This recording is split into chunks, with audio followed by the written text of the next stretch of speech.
Hey guys, it's Rich from Rich Gaming. Hope everybody is doing fantastically well. It's been a little while since we've done our rules that catch players out. More notably, 11 rules. It seems to be the number that we are sticking with on the channel.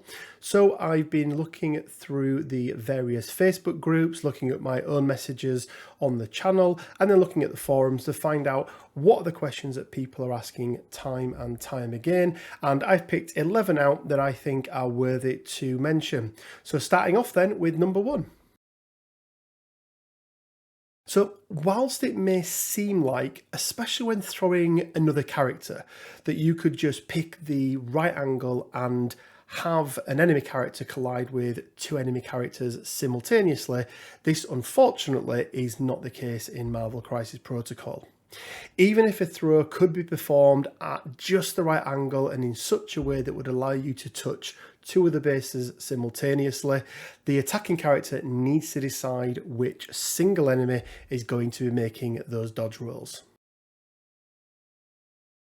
As we know from the previous video, all terrain has a predetermined size, currently ranging from 1 to 5. If you play on TTS or you've got some custom, you may have size 6 or even 7 buildings. But did you know that when we throw a piece of terrain, we completely ignore the physical size of that object? You can see in this example that Magneto is going to throw this size 4 truck into Cable. Now we can clearly see that the truck would never make it to Cable without hitting the other characters in the path. But this is not how we measure where terrain can be thrown. To determine this, we simply use the measurement tool that is stated on the ability. So in Magneto's case, long, and as you can clearly see, this measurement tool easily passes through the other characters and can hit Cable unimpeded, meaning we can make the throw and force Cable to perform a dodge roll. So we know there are lots of superpowers and tactics cards that enable characters to add additional dice to their attack or even defense dice pool. But there is a clear distinction between the wording of next attack and next attack action. If we take Mr. Sinister, for example, who pays 1 power to use his genetic splicing and managing to get his beam attack over 3 enemy characters. Thanos is then going to pay the 2 power for Death's Decree, boosting Mr. Sinister's dice by 2. But we know from our beam attacks video, whilst using the attack action itself only costs 1 action, each attack is resolved separately as an individual attack. Now, because of the wording on Death's Decree, this means that only one of Mr. Sinister's attacks can benefit from the additional 2 dice, not all 3. Now, on the other side of things, let's take a look at Iron Man on his injured side using Friday AI in combination with Unibeam. We can see the wording on Friday AI clearly states next attack action. This means that Iron Man can add the additional 2 dice to each of his attack rolls as part of the Unibeam attack, irrespective of the number of targets. And the key thing there is that it's the attack action, so it's the complete action, not the individual attack. As stated in page 18 of the rulebook, a character can never make an attack without a target and can never choose an allied character to be the target of its attack. This means that you can't power up a character like Hulk by having Hawkeye attack him or use Thanos to ricochet Cap's shield throw from. But it also means that certain beam and area attacks will not trigger on allies also. Let's take Cable's Akane-sun for example. This is a trigger that after each attack is resolved, if it deals damage, remove 1 point of damage from Cable. Now we know that any allied characters within this area attack would automatically take 1 damage, but this isn't classed as an attack and Cable would not heal from doing damage to allies. One of the things that I have seen come up quite recently is around how you can use range tools. Most, if not all, of the instructions around range tools use the term within. But what exactly does this mean? Well, if we look here at the 2 examples during deployment, where we must deploy within range 3, do you know which one of these is a legal deployment? If you said the example on the left, then you would be correct, as we can clearly see that this is within range 3. If, however, you said the second example on the right, you would be equally correct, as we can see the back of the base is still touching the range 3 tool, therefore it is considered to be within. There are a number of superpowers and tactics cards, such as the first part of Storm's leadership ability, Wong's Servant to the Sorcerer, and Lockjaw's Who's a Good Boy, that all require an allied character to be within a certain range.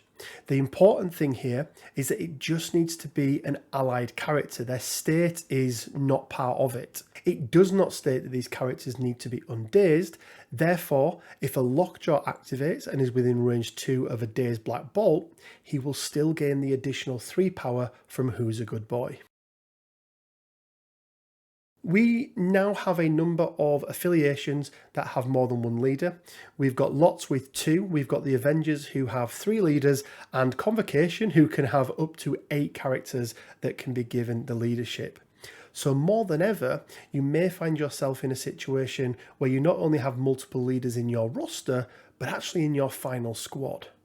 Now, whilst you have to declare your affiliation before deployment, if you have more than one leader from your given affiliation in your squad, you can wait until you've seen your opponent's squad and all characters have been deployed before declaring which character you're going to use as your leader for this particular encounter.